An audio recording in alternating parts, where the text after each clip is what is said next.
Reporting live from FAUX Local News, I'm Fake News. As strikes continue, civil action lawsuits pile up, and hidden help messages are found more and more in children's gifts, the war on Christmas has risen to an all-time high.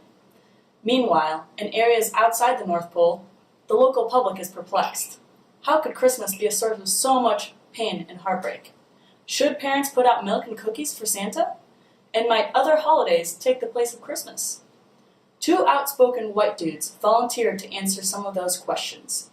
On one side, we have Lotus, a local representative from the Society for the Promotion of Elvish Welfare.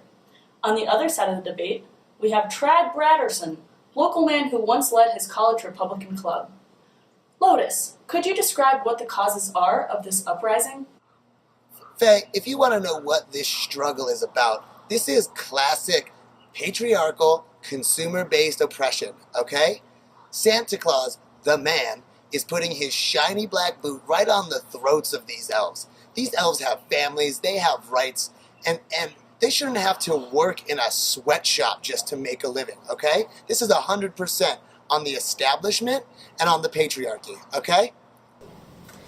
Well, first of all, Faye, I want to say thank you for having me on the show. First time on local news.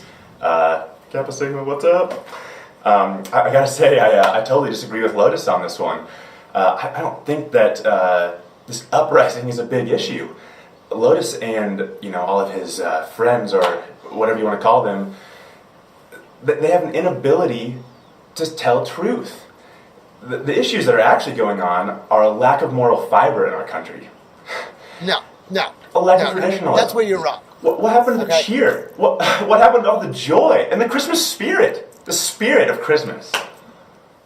Trad, to many, Santa is a beloved figure. What role has his leadership played, and is this bloodshed on his hands? Well, Faye, right off the bat, I want to say that Chancellor Kringle puts Christmas first. And you're talking about bloodshed.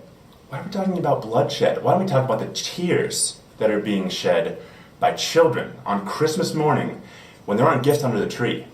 And you know why there aren't gifts under the tree? I think you might know where I'm going with this, Faye. It's the hammers and it's the drills. How are we elves going to make our toys if we can't have the tools that we need? It's ridiculous. Lotus and his squad want to take them all away. We need the hammers. We need the drills. We need the knives, okay? We're making toys. We're spreading cheer and joy. I'm sure Chancellor Kringle will be pleased to hear you say that, Trad.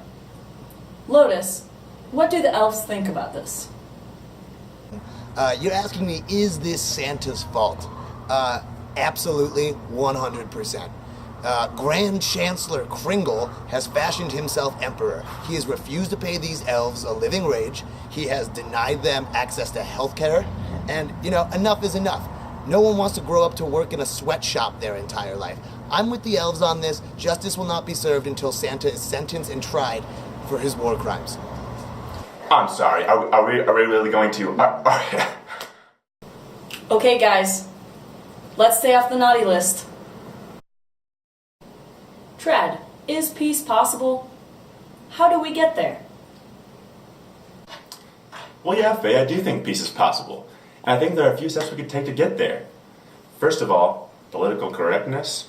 What can I say? What can't I say? I know I'm not supposed to hug a woman at work. Can I send an email to one? Second thing, I feel like people should be happy with what they have. These elves are getting paid a fair wage and they're getting good benefits. Why aren't they happy with what they have?